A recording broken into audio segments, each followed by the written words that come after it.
한 사람이 주님께 나와서 간청을 했습니다. 선생님, 내 형제에게 말해서 유산을 좀 나와 나누게 해 주십시오. 그렇게 부탁을 했습니다. 주님께서 그의 요청을 거절하셨습니다. 주님께서 어떤 그 대답을 주시든지 간에 이미 그 형제들은 그들의 마음속에 그 탐심이 가득해 있기 때문입니다. 주님께서 그것을 아셨습니다. 이제 그 말씀을 들은 주님께서 비유로 그에게 교훈의 말씀을 주셨습니다. 한 부자가 있었는데 그의 밭에 소출이 풍성하게 되었다는 것입니다. 이미 그의 곡간에는 쌓을 것이 없을 정도로 곡식이 많이 쌓아져 있습니다. 그래서 그가 지금 고민을 하게 되었습니다. 이미 곡간이 꽉 차 있는데, 창고가 이미 가득 차 있는데 또 소출이 풍성하게 되었다는 것입니다. 고민하다가 그가 내린 해결 방법은 무엇인가 하면 지금 있는 곡간을 헐어버리고 그 창고를 새로 지어서 그 많은 소출을 다 거기다 쌓아놔야 되겠다, 그렇게 생각을 했다는 것입니다. 그가 그렇게 계획을 세운 이유가 무엇인가 하면 그것을 가지고 평안히 쉬고 먹고 마시고 즐거워하기 위함이라 하는 것입니다. 그런데 주님께서 계속 말씀하십니다.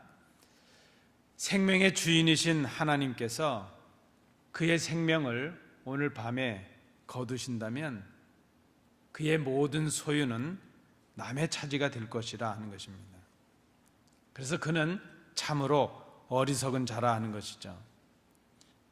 그가 자신을 위해서 재물을 쌓았지만 하나님께 대해서는 부여하지 못한 사람이었다, 그렇게 말씀을 하셨습니다.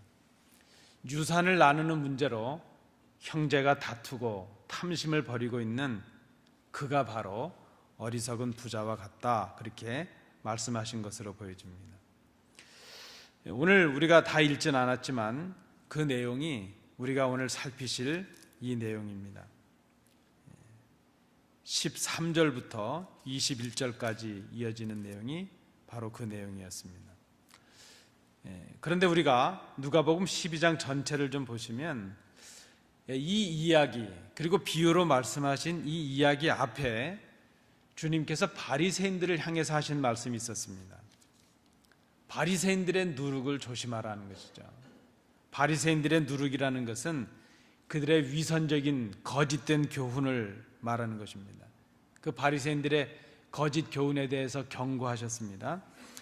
바리새인들은 하나님을 기쁘시게 하기보다는 사람들에게 잘 보이려고, 사람들에게 인정을 받으려고 그렇게 하는 것을 더 가치 있게 생각했다는 것입니다. 그래서 주님은 그렇게 말씀하셨습니다.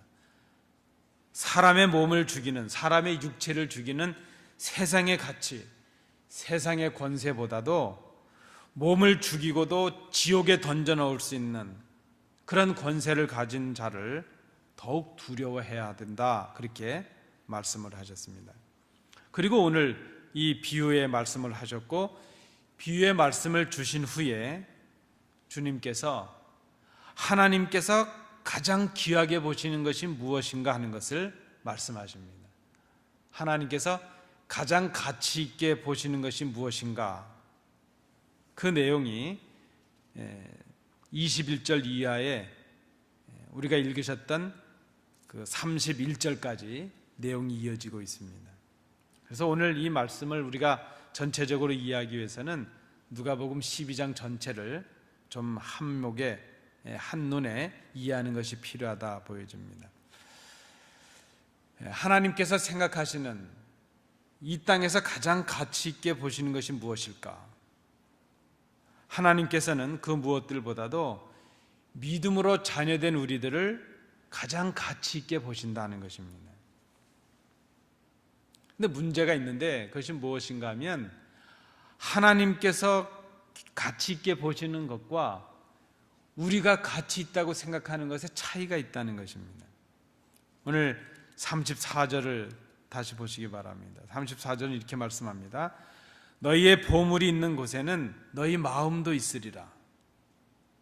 사람이 가치 있게 생각하는 것, 사람이 가장 귀중하다고 생각하고 있는 것이 무엇인지 그것을 알게 되면 그의 마음이 지금 어디에 있는가 하는 것을 알 수 있다는 그런 의미의 말씀입니다. 마땅히 가치 있게 보아야 될 것을 보지 못하게 하는 것이 있습니다. 그것이 무엇일까요? 그것은 탐심이라는 것입니다. 우리 마음에 탐심이 가득하면 볼 걸 못 보게 하고 들을 걸 못 듣게 합니다. 해야 될 일을 못하게 합니다. 탐심은 모든 것을 내 중심적으로 소유하려고 하는 마음입니다. 우리가 물질이건 뭐건 갖는다는 게 잘못된 것이 아닙니다. 그것을 갖는데 어떤 마음으로, 어떤 동기로, 어떤 목적으로 갖느냐 하는 것이 중요합니다. 탐심은 자기 중심으로 가지려고 하는 욕심의 마음입니다. 그래서 탐심은 이미 충분한데도, 이미 가졌는데도 더 가지려는 욕심입니다. 자신을 위해서 그랬다는 것입니다. 이 탐심은 끝이 없습니다. 충분히 가졌지만 자꾸 부족을 느끼게 합니다. 더 필요하다는 욕구의 불만으로 가득 차게 한다는 것입니다. 오늘 주님께서 비유로 말씀하신 어리석은 부자의 모습이 바로 그러합니다. 이 비유의 말씀을 우리가 잘 보시면요, 그 부자에 관해서 묘사를 하고 있는데 두드러진 것은 나라는 표현입니다. 내가, 나의, 나 이런 말이죠. 한번 본문을 보실까요? 내가 곡식 쌓아둘 곳이 없다. 내가 이렇게 하리라. 내 곡간을 헐고 내 모든 곡식과 물건을 내가 내 영혼에게. 모든 중심이 자기 자신입니다. 나, 내 것, 나의 것, 내 생각, 내 계획, 그것이 중요합니다. 하나님의 뜻과 하나님의 기쁘심, 그것은 그의 안중에도 없습니다. 다른 사람을 위해서 배려를 하거나 다른 사람들을 위해서 내가 책임이 있다거나 그런 생각은 전혀 없습니다. 그저 자신만 있어야 되고 자신의 것만 있을 뿐이죠. 철저하게 자기 중심적으로 소유하려고 하고 누리려고 하는 그런 마음, 바로 탐심의 마음입니다. 탐심의 마음이 우리 속에 있게 되면 하나님께서 가치 있게 보시는 것을 볼 수가 없다는 것입니다. 그러면 여러분, 왜 우리가 탐심에 빠지게 될까요?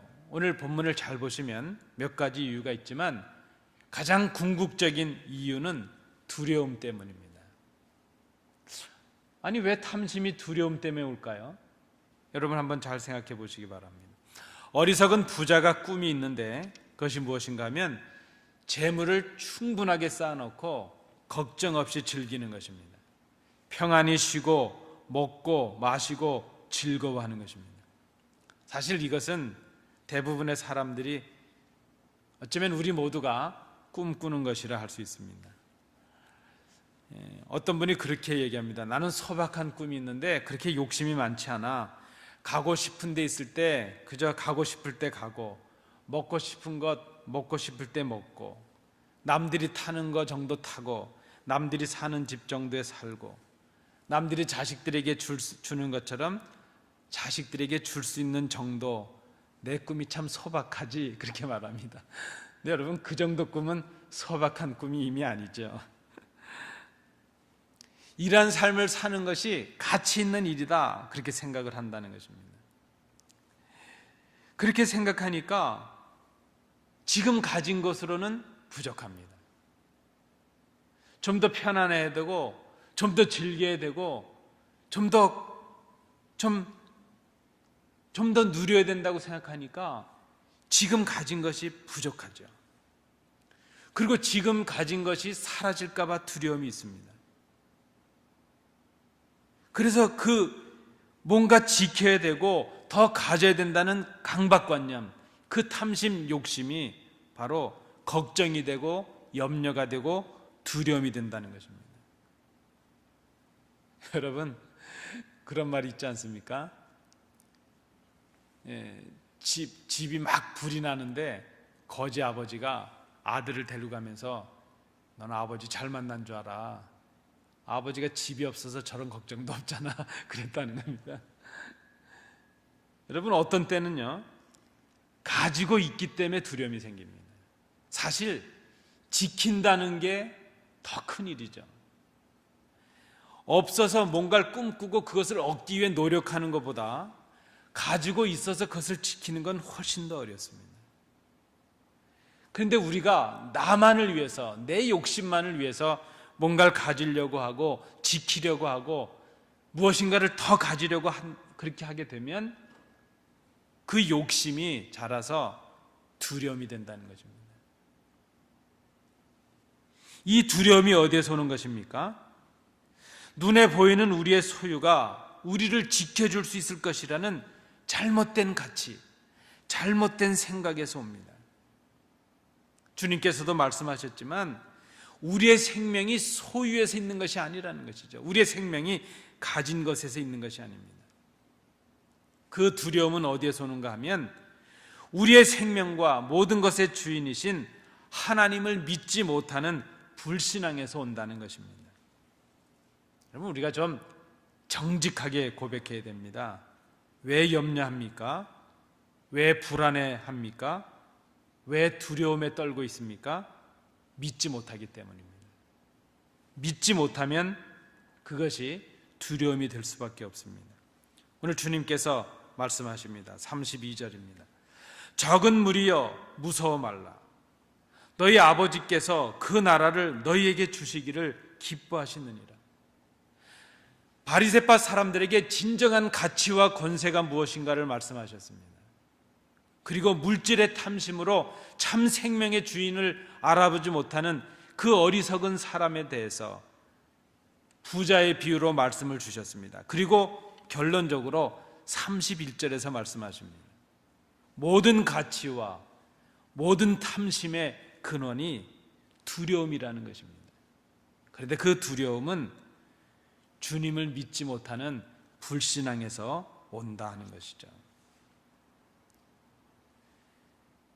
세상의 욕심은 갖지 못하면 불안해집니다. 이미 가졌는데도 더 가진 사람들을 보면 걱정과 염려로 가득하게 됩니다. 우리가 더 가지려고 욕심내지 말아야 될 이유가 무엇입니까? 우리의 생명이 소유의 유무에 있는 것이 아니고 가진 것에 많고 적음에 있는 것이 아니라는 것입니다. 우리의 생명은 하나님의 손에 달려 있습니다. 우리가 구하는 먹을 것, 입을 것, 그런 것들, 그것은 하나님과 우리가 바른 관계를 맺기만 하면 사실은 구하지 않아도 주시는 것이라 주님의 말씀입니다. 이미 그런 것들이 우리에게 있어야 될 것을 우리의 아버지는 아시기 때문입니다. 또 다른 이유는 무엇입니까? 우리가 아무리 걱정을 한다고 해도, 우리가 아무리 염려를 한다고 해도 그 결과에 변할 것은 아무것도 없다는 것입니다. 우리가 걱정한다고 해서 키를 키우지도 못한다는 것입니다. 그러면 우리가 할 일이 무엇이겠습니까? 여러분, 이 세상의 두려움, 걱정과 염려로부터 우리가 자유할 수 있는 길이 무엇인가 하는 것이죠. 하나님께서 우리를 가장 귀한 사람, 귀한 존재로 보신다는 것을 믿는 것입니다. 이 세상에서 우리는 다른 것에 가치를 두고 살아가지만 하나님은 예수 그리스도를 믿는 우리들을 가장 귀하게 보신다는 것입니다. 주님께서 그것을 증거로 말씀하십니다. 까마귀를 좀 보라는 것입니다. 저 까마귀도 하나님께서 기르시는 것이 아니겠느냐 하는 것이죠. 백합화를 좀 보라는 것입니다. 저 백합화가 무엇을 했느냐 하는 것이죠. 아무것도 안 했지만 그 백합화를 그렇게 아름다운 꽃으로 입히시지 않으셨는가? 솔로몬이 입었던 그 영광도 저 백합화보다도 못하다는 것이 주님의 말씀입니다. 아니, 오늘 있다가 내일 아궁에 던져질 더 이름 없는 들풀도 하나님께서 입히시는 것이 아니겠느냐? 너희가 까마귀보다 못하고 백합보다도 못하고 너희가 들풀보다도 못하겠느냐? 하물며 너희의 아버지이신 하나님께서 너희들을 그것들보다 훨씬 귀하게 보시는, 가치 있게 보시는 아버지께서 너희들의 먹을 것, 입을 것, 마실 것, 그것을 알아서 주시지 않겠느냐? 하나님께서 우리에게 있어야 될 것을, 있어야 할 것을 아시고 주신다는 것을 믿는 것입니다. 여러분, 우리가 할 일이 무엇입니까? 믿는 것입니다. 전에 어떤 목사님이 그런 말씀하셨는데요, 저도 좀 흉내를 내서 인용하고 싶습니다. 그분은 제가 아는 그 한국에 있는 교수님인데, 그분은 그런 말씀하셨어요. 개나리는 걱정하지 않는다는 겁니다. 개나리, 꽃 있지 않습니까? 밤새 개나리가 걱정했다면 저렇게 아름다운 노란색을 만들어낼 수가 없다는 겁니다. 저는 좀 다르게 표현을 하면, 이 우리 교회 마당에 사택 주위로 돌아다니는 다람쥐는 걱정을 하지 않는 것 같아요. 비가 오건 뭐가 오건 그저 걱정하지 않는 것이 분명합니다. 날아다니는 새들도 걱정하는 것 같지가 않습니다. 그저 주신 대로 만족하며 살아갑니다. 하나님께서 그들을 먹이시고 입히시는 걸 그들은 알고 있는 것 같습니다. 여러분, 우리가 다람쥐만 못하겠습니까? 우리가 까마귀만 못하겠습니까? 우리가 이름 없는 들풀만 못하겠습니까? 다람쥐도 걱정하지 않고 다 걱정하지 않는데 유독 우리만 두려워하고 걱정하고 있습니다. 왜 그런가 하면 믿음으로 가득해야 될 우리의 마음속에 욕심이 가득하기 때문입니다. 하나님의 나라의 것으로 가득해야 될 그 마음속에 이 땅의 것으로 가득하기 때문입니다. 쉬이 사라질 이 땅의 것으로 가득하게 되니까, 믿지 못하게 되니까, 많이 가졌는데도, 많이 주셨는데도 그저 불만이 가득하고, 이미 누리고 있는데도 걱정과 염려가 가득합니다. 두려움이 가득합니다. 하나님께서 우리를 가치 있게 보신다는 것을 믿는다는 것, 그것은 우리로 하여금 거짓으로부터 자유하게 하는 것입니다. 오늘 바리새인들의 말을 보면 위선이라는 것이죠. 여러분, 위선은 거짓입니다. 없는데 있는 척하는 게 거짓입니다. 했는데 안 한 척하는 것이 위선입니다. 위선은 그래서 하나님이 아닌 사람들에게 잘 보이려고 자신을 속이고 다른 사람들을 속이고 하나님까지도 속이는 일입니다. 그것은 거짓입니다. 여러분, 우리가 거짓에서 자꾸 얽매이는 이유는요, 믿지 아니하고 우리 속에 욕심이 가득하게 하기 때문입니다. 우리가 하나님을 잘 믿고 예수님을 잘 믿고 우리 마음속에 있는 욕심을 버리면 우리 속에서 거짓이 사라집니다. 거짓은 거짓을 먹어야만 지속이 될 수 있기 때문에 거짓을 버리지 못하면 거짓은 우리를 점점 더 얽어매게 됩니다. 그런데 반대로요, 하나님께 잘 보이려고 하는 것이 믿음입니다. 하나님을 기쁘시게 하려고 하는 것이 믿음입니다. 하나님께서 우리를 귀하게 보신다면 그것으로 만족하는 것입니다. 하나님께서 나를 귀하게 보신다, 하나님께서 나를 가치 있게 보신다는 것을 믿는다면 우리가 거짓에서 자유할 수 있다는 것이죠. 두 번째는 하나님께서 우리를 가치 있게 보신다는 것을 우리가 믿게 된다면 두려움에서 자유할 수 있다는 것입니다. 말씀드린 대로 우리의 탐심과 욕심은 두려움에서 나온다 그랬습니다. 우리의 모든 두려움, 우리의 모든 걱정과 염려는 하나님을 알지 못하는 불신앙에서 옵니다. 하나님의 약속을 믿지 못하는 불신앙에서 옵니다. 여러분, 하나님께서 우리를 지켜주신다는 것을 믿으십니까? 하나님이 나와 함께 하신다는 것을 믿으십니까? 하나님께서 우리를 인도하시고 때에 따라 필요한 것들을 주실 것이라는 것을 믿으십니까? 얼마나 주님이 답답하시면 마태복음 7장에서 그렇게 말씀하시잖아요. 야, 아들이 떡이 먹고 싶다 그러는데 돌을 집어줄 아버지가 있겠느냐? 아들이 생선이 먹고 싶다 그러는데 먹지도 못하는 뱀을 잡아줄 아버지가 있겠느냐? 이 세상에 악한 아버지라도 그러할 텐데 하물며 하늘에 계시는 너희 아버지께서 너희 구하는 자녀들에게 좋은 것을 주시지 않겠느냐? 하나님께서 나에게 주시는 것이 최고의 것이라는 것을 믿을 수 있다면 걱정이 사라집니다. 두려움이 사라집니다. 제가 이 어릴 때 매를 좀 많이 맞고 컸거든요. 또 둘째니까 또 좀 많이 맞을 책임도 있습니다. 근데 어떤 때는요, 많이 이렇게 맞다 보면 그저 빨리 아버님 잘못했습니다 그리고 매를 좀 면해야 되는데, 어떤 때는 하도 맞으면서 저도 화가 나니까 그럴 때가 있습니다. 마음대로 때리시라고. 당신 아들이지 내 아들이야? 뭐 그럴 때가 있는 것이죠. 그렇잖아요. 아버지의 아들이 저니까 때리시면 당신도 마음 아프실 거다 하는 그런 마음을 갖는 것이죠. 그것도 아버지에 대한 믿음은 믿음이죠. 때려도 죽게는 안 때리겠지, 뭐 그런 마음이 있는 것이죠.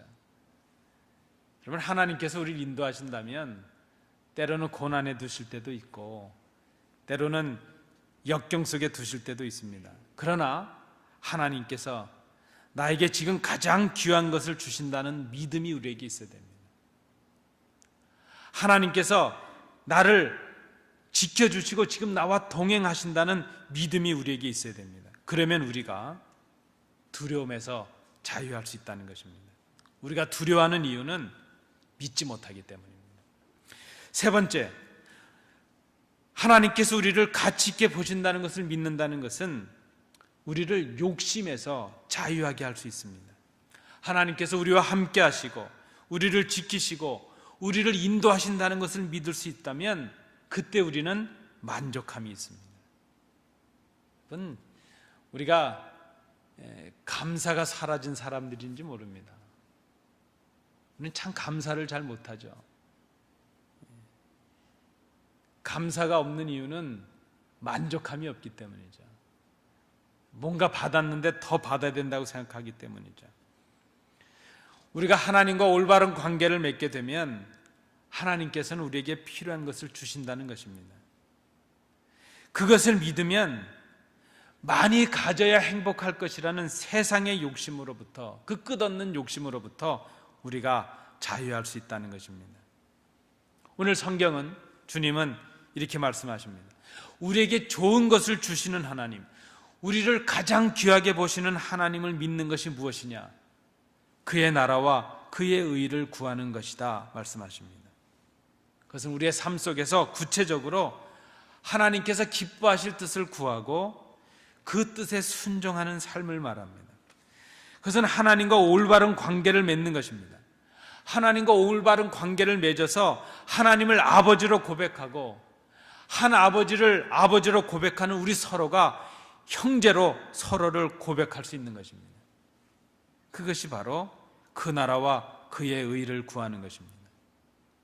그때 아버지 되신 우리 하나님은 그 아버지의 뜻이 우리 가운데 이루어질 수 있도록 인도하시고 보호해 주신다는 것입니다.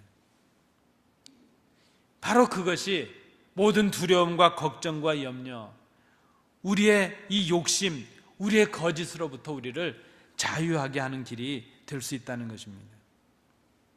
여러분, 하나님을 믿는다는 것은 그래서 이 땅에 썩어 없어질 것에 마음을 빼앗기지 않는 것을 의미합니다.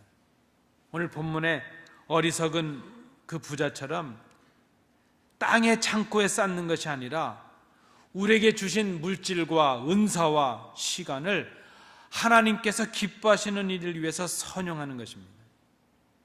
지금 나에게 주신 내 손에 있는 것들이 하나님께서 나에게 맡기신 것들인 것을 알고 그것을 통해서 하나님을 기쁘시게 하고 그것을 통해서 하나님의 일을 하고 그것을 통해서 베풀고 봉사하는데 선용하는 것을 말합니다. 오늘 말씀해 보니까 재미있는 표현이 있습니다. 바로 그것이 이 땅에 낡아질 가방이 아니라 하늘의 영원한 가방에 쌓는 일이 된다 하는 것입니다. 배낭이라는 말이 쓰였습니다.